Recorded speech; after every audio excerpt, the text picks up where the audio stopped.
Germany ಒಳಗೆ as A physiotherapist ಆಗಿ work ಮಾಡೋ ಪ್ಲಾನ್ ಮಾಡ್ತಾ ಇದ್ದೀರಿ. ಎಷ್ಟು ಸ್ಯಾಲ್ರಿ, ಎಷ್ಟು ಹಾಲಿಡೇಸ್, ವೀಸಾ ಹೆಂಗೆ ಮಾಡೋದು, ಯಾವ ಲ್ಯಾಂಗ್ವೇಜ್ ಕಲಿಬೇಕಂತೂ ಡೌಟ್ಸ್ ಇದ್ರೆ ಈ ವಿಡಿಯೋ ಪೂರ್ತಿಯಾಗಿ ನೋಡ್ರಿ. ಎಲ್ಲ ಕನ್ನಡಿಗರಿಗೆ ನಮಸ್ಕಾರ. ನಾನು ನಿಮ್ಮ ಸೌರವ್ ಜರ್ಮನಿಯಿಂದ ಮಾತಾಡೋದು. ಸೊ ಭಾಳ ಜನ ಕ್ವಶನ್ ಕೇಳ್ತಾ ಇದ್ದೀರಿ ಫಿಸಿಯೋಥೆರಪಿಸ್ಟ್ ಬಗ್ಗೆ ವಿಡಿಯೋ ಮಾಡ್ರಿ ಅಂತ. ಸೊ ನೀವು ಕೇಳಿರ ಹಂಗೆ ಜರ್ಮನಿ ಒಳಗೆ ಎಲ್ಲ ಮೆಡಿಕಲ್ ಫೀಲ್ಡ್ಗೆ ಭಾಳ ವ್ಯಾಲ್ಯೂ ಐತಿ. ಇವನ್ ನರ್ಸ್ ಆಗಲಿ, ಡಾಕ್ಟರ್ಸ್ ಆಗಲಿ, ಫಿಸಿಯೋಥೆರಪಿಸ್ಟ್ ಆಗಲಿ, ಲೋಗೋಪಿಡಿ ಆಗಲಿ, ಸೊ ಎಲ್ಲ ಸೆಕ್ಟರ್ ಒಳಗೆ ಜಾಬ್ಸ್ ಅವ್ರಿ. ಸೊ ಇವಾಗ ನಾವು ಪ್ರೊಸೆಸ್ ಹೇಳ್ಬೇಕಂದ್ರೆ ಫಿಸಿಯೋಥೆರಪಿಸ್ಟ್ ಆಗಿ ಮೊದಲನೇದಾಗಿ ನೀವು ಲ್ಯಾಂಗ್ವೇಜ್ ಕಲಿಬೇಕು. ನಿಮ್ಗೆ ಗೊತ್ತಿರ್ಬೋದು ಜರ್ಮನ್ ಒಳಗೆ ಇಂಗ್ಲೀಷ್ ನಡೆಯೋಂಗಿಲ್ಲ. ಅದು ಮೆಡಿಕಲ್ ಫೀಲ್ಡ್ ಒಳಗೆ ಇಂಗ್ಲೀಷ್ ನಡೆಯೋಂಗಿಲ್ಲ. ಕಂಪಲ್ಸರಿ ಜರ್ಮನ್ ಲ್ಯಾಂಗ್ವೇಜ್ ಕಲಿಬೇಕು. ಜರ್ಮನ್ ಲ್ಯಾಂಗ್ವೇಜ್ ಲೆವೆಲ್ಸ್ ಅವ್ರಿ A1, A2, B1, B2, C1, C2. So ನೀವು ಆ್ಯಸ್ ಎ ಫಿಸಿಯೋಥೆರಪಿಸ್ಟ್ ಆಗಿ ವರ್ಕ್ ಮಾಡೋರಿದ್ರೆ ನೀವು ಕಂಪಲ್ಸರಿ B2 ಮಟ್ಟ ಕಲಿಬೇಕು. ಸೊ ಕೆಲವೊಂದು ಕಂಪ್ನಿಗಳು ಏನು ಮಾಡ್ತಾರೆ ಅಂದರೆ ನೀವು B1 ಪಾಸ್ ಆದಮೇಲೆ ಇಂಟರ್ವ್ಯೂ ಮಾಡ್ತಾರೆ. ಇಂಟರ್ವ್ಯೂ ಪಾಸ್ ಆಗಿ ಆಮೇಲೆ ನೀವು ಇಂಟರ್ವ್ಯೂ ಪಾಸ್ ಆದರೆ ಆ ಕಂಪ್ನಿ ಜೊತೆ ನಿಮ್ದು ಕಾಂಟ್ರಾಕ್ಟ್ ಲೆಟರ್ ಬರುತ್ತೆ. ಅವಾಗ ನಿಮ್ಗೆ ಡೆಪಿಸಿಟ್ ಬೇಸ್ಡ್ ಅಪ್ಲೈ ಮಾಡ್ತಾರೆ. ಸೊ ಕಾಂಟ್ರಾಕ್ಟ್ ಲೆಟರ್ ಬರೋ ಮೊದಲು ಡೆಪಿಸಿಟ್ ಬೇಸ್ಡ್ ಅಪ್ಲೈ ಮಾಡ್ತಾರೆ. ಸೊ ಡೆಪಿಸಿಟ್ ಬೇಸ್ಡ್ ಏನು ಪ್ರೊಸೆಸ್ ಇರುತ್ತೆ ಅದು 3 to 4 months ಇರುತ್ತೆ. ಸೊ B1 ಆದ್ಮೇಲೆ ಅಲ್ಲಿ ನಿಮ್ಗೆ ಏನು ಟೈಮ್ ಸಿಗುತ್ತಲ್ಲ B2, ಅವಾಗ ನೀವು B2 ಕಲ್ಕೊಳ್ಬೋದು. ಸೊ ಇವಾಗ ಏನು ಮಾಡತ್ತಾರೆ ಅಂತ ಅಂದ್ರೆ B1ಕ್ಕಿಂತ ಜಾಸ್ತಿ ಅವರು B2ಗೆ ಕೊಡತ್ತಾರೆ ಪ್ರಿಫರೆನ್ಸ್. ಸೊ ನೀವು B2 ಕಂಪ್ಲೀಟ್ ಆದ್ಮೇಲೆ ನೀವು ಅಪ್ಲೈ ಮಾಡ್ಬೋದು. ಸೊ ಲ್ಯಾಂಗ್ವೇಜ್ ಕಲಿಯಕ್ಕೆ ಎಷ್ಟು ಟೈಮ್ ತಗೋದಿತ್ತು ಅಂದರೆ A1, A2, B1, B2 minimum ಏನೇನಂದ್ರೆ 6 to 8 months ತಗೋದಿತ್ತು ರೀ A1 to B2. ಸೊ ಇದ್ರಾಗ ಏನಂದ್ರೆ ನಿಮ್ಗೆ ಲ್ಯಾಂಗ್ವೇಜ್ ಕಲಿಸ್ತಾರೆ. ಜರ್ಮನ್ದಾಗ ಹೆಂಗೆ ಮಾತಾಡೋದು ಏನಂತ, ಜರ್ಮನ್ ಕಲ್ಚರ್ ಬಗ್ಗೆ ಹೆಂಗೆ ಪ್ರೊನೌನ್ಸಿಯೇಷನ್ ಮಾಡೋದು ಅಂತ ಎಲ್ಲ ಕಲಿಸ್ತಾರೆ. ಸೊ ಸೆಕೆಂಡಾಗಿ ಕ್ವಾಲಿಫಿಕೇಷನ್ ಏನಂದ್ರೆ ಆಫ್ಟರ್ PUC ನೀವು BPT ಮಾಡಿರಬೇಕು, MPT ಮಾಡಿರಬೇಕು, ಮತ್ತು ಮಿನಿಮಮ್ 1 year ಎಕ್ಸ್ಪೀರಿಯನ್ಸ್ ಇದ್ದರೆ ಬೆಟರ್. ಯಾಕಂದರೆ ನಾನು ಕೇಳಿದ ಪ್ರಕಾರ 1 to 2 year ಎಕ್ಸ್ಪೀರಿಯನ್ಸ್ ಇದ್ದರೆ ಚಲೋ ಅಂದ್ರೆ ಅವ್ರ. ಆಮೇಲೆ 1 year ಎಕ್ಸ್ಪೀರಿಯನ್ಸ್ ಇದ್ದರೆ ನೀವು ಅಪ್ಲೈ ಮಾಡ್ಬೋದು. ಸೊ ನಿಮ್ದೆಲ್ಲ ಡಾಕ್ಯುಮೆಂಟ್ಸ್ ಇರಬೇಕು ರೀ. 10th ಆಗಲಿ, 12th ಅಂದರೆ PUC ಆಗಲಿ, ಆಮೇಲೆ ಡಿಗ್ರಿ ಆಗಲಿ, ಆಮೇಲೆ ಬರ್ತ್ ಸರ್ಟಿಫಿಕೇಟ್ ಆಗಲಿ, ಮತ್ತು ರಿಜಿಸ್ಟ್ರೇಷನ್ ಸರ್ಟಿಫಿಕೇಟ್ ಆಗಲಿ, ನಿಮ್ಮೆಲ್ಲ ಡಾಕ್ಯುಮೆಂಟ್ಸ್ ಇರ್ಬೇಕು ರೀ. ಸೊ ನೀವು ಯಾವಾಗ ಅಪ್ಲೈ ಮಾಡ್ತೀರಿ ಇದನ್ನೆಲ್ಲ ನೀವು ಡಾಯ್ಚ್ ಒಳಗೆ ಅಂದರೆ ಜರ್ಮನ್ ಲ್ಯಾಂಗ್ವೇಜ್ಗೆಲ್ಲ ಟ್ರಾನ್ಸ್ಲೇಟೆಡ್ ಮಾಡಿ ಅಪ್ಲೈ ಮಾಡಬೇಕಾಗತ್ತೆ.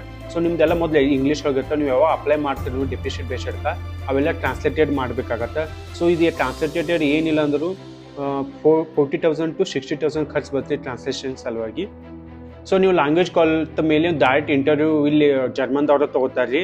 ವಿತ್ ಏಜೆನ್ಸಿ ಥ್ರೂನು ಅಟೆಂಡ್ ಮಾಡ್ಬೋದು. ನೀವು ಡೈರೆಕ್ಟ್ ಕೂಡ ಅಪ್ಲೈ ಮಾಡ್ಬೋದು ವೆಬ್ಸೈಟ್ ಒಳಗೆ. ಸೊ ವೆಬ್ಸೈಟ್ ಭಾಳ ಥರ ಟೈಪ್ ವೆಬ್ಸೈಟ್ ಅವ್ರು ಮೇಕ್ ಇಟ್ ಇನ್ ಜರ್ಮನಿ ಅಥವಾ ಅಪರ್ಚುನಿಟಿ ಕಾರ್ಡ್ ಮೇಲೆ ಬರ್ಬೋದು. ಸೊ ಹಿಂಗೆ ಬೇರೆ ಟೈಪ್ಸ್ ಆಫ್ ಜಾಬ್ಸ್ ನೀವು ಅಪ್ಲೈ ಮಾಡ್ಬೋದು. ಇವನ್ ಇಲ್ಲಿ ಒಂದು ಕಂಪ್ನಿ ಇರ್ತಿಲ್ಲ, ಅವ್ರು ಡೈರೆಕ್ಟ್ ರಿಕ್ರೂಟ್ಮೆಂಟ್ ಮಾಡ್ಕೋತಾರೆ ಇಂಡಿಯನ್ ಫಿಸಿಯೋಥೆರಪಿಸ್ಟ್. ಹಿಂಗೆ ಡೈರೆಕ್ಟ್ ಅಪ್ಲೈ ಕೂಡ ಮಾಡ್ಬೋದು.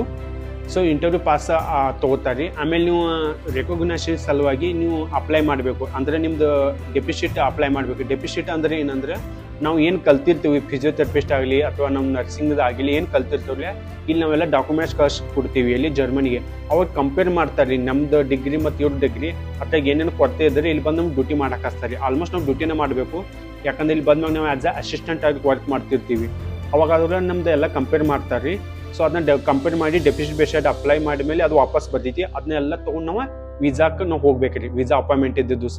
ಸೊ ವೀಸಾ ಅಪಾಯಿಂಟ್ ಆದ್ಮ್ಯಾಗ ನೀವು ವೀಸಾ ಎಲ್ಲ ಕ್ಲಿಯರ್ ಆದ್ಮ್ಯಾಗ ನಿಮ್ದು ಯಾವಾಗ ಕೈಯಾಗಿ ವೀಸಾ ಬರ್ತೈತಿ ಅವಾಗ ನೀವು ಜರ್ಮನಿಗೆ ಬರ್ತೀರಿ ಫ್ಲೈಟ್ ತೊಗೊಂಡ.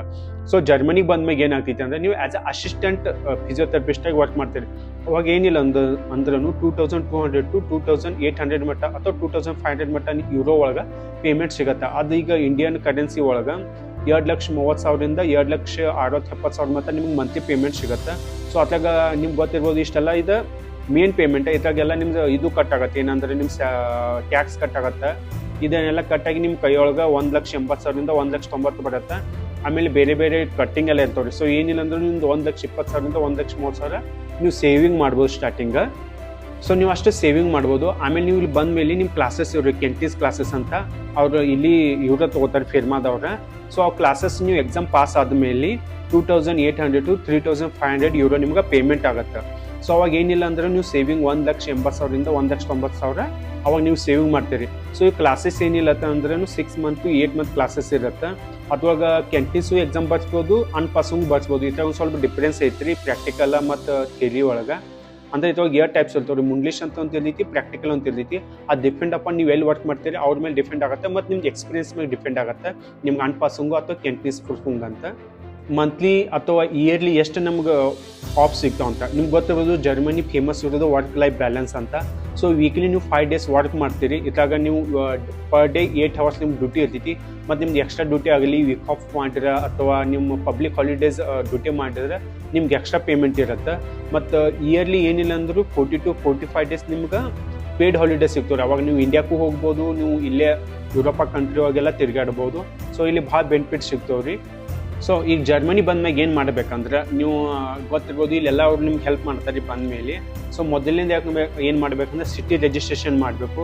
ನಿಮ್ಗೆ ಗೊತ್ತಿರ್ಬೋದು ನಮ್ಮ ಇಂಡಿಯಾವಾಗೆಲ್ಲ ಸಿಟಿ ರಿಜಿಸ್ಟ್ರೇಷನ್ ಕಂಪಲ್ಸರಿ ಇರಂಗಿಲ್ಲ. ನೀವು ಎಲ್ಲಿ ಹೋಗ್ತೀರಿ ಅಲ್ಲಿ ಏನು ಕಂಪಲ್ಸರಿ ಇರಂಗಿಲ್ಲ, ನೀವು ಬಾಡಿಗೆ ತೊಗೋತಿ ಇರ್ತೀರಿ. ಇಲ್ಲಿ ಹಂಗಲ್ಲ, ನೀವು ಎಲ್ಲಿ ಇರ್ತಿರಲಿಲ್ಲ ಅಲ್ಲಿ ಎಲ್ಲ ನಿಮ್ದು ರೆಂಟ್ ಏನಿರ್ತೈತಿ ಅದ್ರದ್ದೆಲ್ಲ ಸರ್ಟಿಫಿಕೇಟ್ ತೊಗೊಂಡು ಇಲ್ಲಿ ಆಫೀಸ್ಗೆ ಹೋಗ್ಬೇಕಂದ್ರೆ ಗೌರ್ಮೆಂಟ್ ಆಫೀಸ್, ಅದಕ್ಕೆ ಔಸ್ಲ್ಯಾಂಡರ್ ಬಿಹೋಡಿ ಅಂತಾರು. ನೀವು ಅಲ್ಲಿ ಹೋಗಿ ಸಿಟಿ ರಿಜಿಸ್ಟ್ರೇಷನ್ ಮಾಡಿಸ್ಬೇಕು. ಸೆಕೆಂಡ್ ಆಗಿ ಬ್ಯಾಂಕ್ ಅಕೌಂಟ್ ಓಪನ್ ಮಾಡಬೇಕು, ಯಾಕಂದ್ರೆ ನೀವು ಬ್ಯಾಂಕ್ ಅಕೌಂಟ್ ಓಪನ್ ಮಾಡಿದ್ಮೇಲೆ ನಿಮ್ಮ ಸ್ಯಾಲ್ರಿ ಬರುತ್ತೆ. ಬ್ಯಾಂಕ್ ಅಕೌಂಟ್ ಓಪನ್ ಆದಮೇಲೆ ಸ್ಟಾಯರ್ ಅಂದರೆ ನಿಮ್ಮ ಇನ್ಕಮ್ ಟ್ಯಾಕ್ಸ್ ID ಕ್ರಿಯೇಟ್ ಆಗುತ್ತೆ ರೀ. ಆಮೇಲೆ ಫೋರ್ತ್, ನೀವು ಇನ್ಶೂರೆನ್ಸ್ ತೊಗೊಳ್ಬೇಕು, ಹೆಲ್ತ್ ಇನ್ಶೂರೆನ್ಸ್ ಅಥವಾ ನೀವು ಇಲ್ಲಿ ಪ್ರೈವೇಟು ತೊಗೋಬೋದು ಅಥವಾ ಪಬ್ಲಿಕ್ ಅಥವಾ ಗೌರ್ಮೆಂಟ್ ಇನ್ಶೂರೆನ್ಸ್ ತೊಗೋಬೋದು ರೀ, ಅಂದರೆ ಹೆಲ್ತ್ ಇನ್ಶೂರೆನ್ಸ. ಆಮೇಲೆ ಏನೇನು ನಿಮ್ದು ಏನೇನು ಡಾಕ್ಯುಮೆಂಟ್ಸ್ ಎಲ್ಲ ಮಾಡ್ಕೊಂಡು ಹೋಗ್ಬೇಕ್ರಿ. ಆ ಆಟೋಮೆಟಿಕ್ ನಿಮ್ಗೆ ಪೋಸ್ಟ್ ಆಫೀಸ್ಗೆ ಬಂದೇ ಬರ್ತಾವೆ. ಮತ್ತು ಪೋಸ್ಟ್ ಆಫೀಸ್ ಕಂಪಲ್ಸರಿ ಚೆಕ್ ಮಾಡ್ಕೊತಿರ್ಬೇಕು, ಯಾಕಂದರೆ ಪೋಸ್ಟ್ ಆಫೀಸ್ ಚೆಕ್ ಮಾಡ್ಕೊಂಡ್ರೆ ಪ್ರಾಬ್ಲಮ್ ಆಗೋದು ಭಾಳ ಚಾನ್ಸಸ್ ಇರ್ತಾವೆ ರೀ. ಸೊ ಈಗ ನೀವೆಲ್ಲ ಕೇಳ್ತಿರ್ಬೋದು ಎಕ್ಸಾಮ್ ಹೆಂಗೆ ಅಟೆಂಡ್ ಮಾಡೋದು ಅಂತ. ನೀವು ಕಲ್ತ ಮ್ಯಾಗೆ A1 A2 B1 B2 ಇದು ಕಲ್ತೀರಿ, ಲ್ಯಾಂಗ್ವೇಜ್ ಕಲ್ತೀರಿ.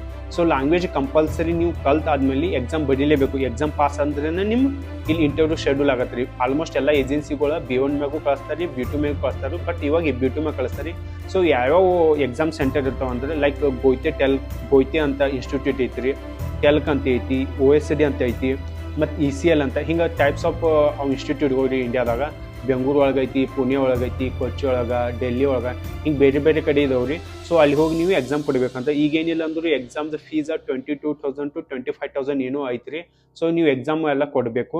ಮತ್ತು ಲ್ಯಾಂಗ್ವೇಜ್ ಕಲಿಯಕ್ಕೆ ಎಷ್ಟು ದುಡ್ಡು ಬರುತ್ತೆ ಅಂದ್ರೆ ನೀವು B1 B2 ಮತ್ತು ಕಲಿಬೇಕಂದ್ರೆ it's depend upon agency. So minimum ನಿಮ್ಗೆ ಹೇಳ್ಬೇಕಂದ್ರೆ ಒಂದು 75,000 to 1,00,000 ಮಟ್ಟ ಬರ್ತೈತಿ. ಸೊ ನೀವು ಆನ್ಲೈನ್ ಕಲ್ತರೂ ನಡೀತಿ, ಆಫ್ಲೈನ್ ಕಲ್ತರೂ ಲ್ಯಾಂಗ್ವೇಜ್ ಕಲಿತಿ.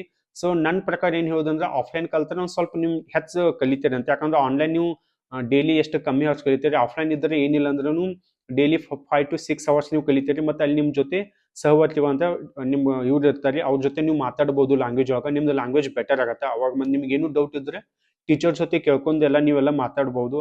ಸೊ ನೀವು ಯಾವಾಗ ಆಫ್ಲೈನ್ ತಗೋತೀರಿ ಅವಾಗ ನಿಮ್ದು ಲ್ಯಾಂಗ್ವೇಜ್ ಬೆಟರ್ ಆಗುತ್ತೆ. ಸೊ ಎಕ್ಸಾಮ್ ಪಾಸ್ ಆದಿರ್ತಕ್ಕೂ ನೀವು ಭಾಳ ಭಾರಿ ಆಗುತ್ತೆ. ಸೊ ಮೇನ್ ಪಾಯಿಂಟ್ ಅಂದ್ರೆ ಎಲ್ಲ ಫಾರಿನ್ ಬಿಟ್ಟು ಜರ್ಮನಿನೇ ಯಾಕೆ ತಗೊಳ್ಬೇಕು ಆಸ್ ಎ ಫಿಸಿಯೋಥೆರಪಿಸ್ಟ್ ಆಗಿ ವರ್ಕ್ ಮಾಡ್ಬೇಕಂದ್ರೆ, ಯಾಕಂದ್ರೆ ಇಲ್ಲಿ ವರ್ಕ್ ಲೈಫ್ ಬ್ಯಾಲೆನ್ಸ್ ಐತ್ರಿ. ಆಮೇಲೆ ವೀಸಾ ಅಷ್ಟೇನು ಟಫ್ ಇಲ್ಲ, ಅಂದ್ರೆ ನಿಮ್ದು ಏನಿದ್ರೂ ಬೇಗ ಆಗತ್ತೆ. ಮತ್ತೆ ನೀವು ಬ್ಯಾಂಕ್ ಅಕೌಂಟ್ದಾಗ ಬ್ಯಾಲೆನ್ಸ್ ತೋರಿಸ್ಬೇಕಂತಿಲ್ಲ.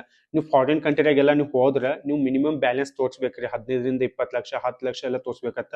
ಬಟ್ ನೀವು ಇಲ್ಲಿ ನೀದು ಬಂತು ತಗೊಳ್ಳಿ, ನಿಮ್ಮ ಆಫರ್ ಲೆಟರ್ ಬಂತು, ನಿಮ್ಗೆ ಏನು ಇಲ್ಲಿ ಇದು ತೋರಿಸ್ಬೇಕಂತೇನಿಲ್ಲ, ಏನಂದ್ರೆ ಬ್ಯಾಂಕ್ ಬ್ಯಾಲೆನ್ಸ್ ತೋರಿಸ್ಬೇಕಂತಿಲ್ಲ. ಆಮೇಲೆ ನೀವು ಎಕ್ಸಾಮ್ ಪಾಸ್ ಆದ್ರೆ ನೀವು ಫ್ಯೂಚರ್ ಭಾಳ ಬೆಟರ್ ಆಗ್ತೈತಿ. ನೀವು ಆರಾಮಾಗಿ ಪೌಸ್ ವೀಸಾ ಮೇಲೆ ನಿಮ್ಮ ವೈಫ್ನು ಕರ್ಕೋಬೋದು, ನಿಮ್ಮ ಹಸ್ಬೆಂಡ್ನು ಕರ್ಕೋಬೋದು. ಸೊ ಭಾಳ ಬೆನಿಫಿಟ್ ಸಿಗ್ತಾವ್ರಿ. ಮತ್ತು ವರ್ಕ್ ಲೈಫ್ ಬ್ಯಾಲೆನ್ಸ್ ನಿಮ್ಗೆಲ್ಲ ಟೋಟಲಿ ಫ್ಯೂಚರ್ ಬೆಟರ್ ಆಗಕ್ಕೆ ಜರ್ಮನಿ ಅಥವಾ ಯುರೋಪ್ ಕಂಟ್ರಿ ಭಾಳ ಬರೀತಿ, ಅಥವಾ ಜರ್ಮನಿ ಭಾಳ ಬೆಟರ್ ಐತಿ.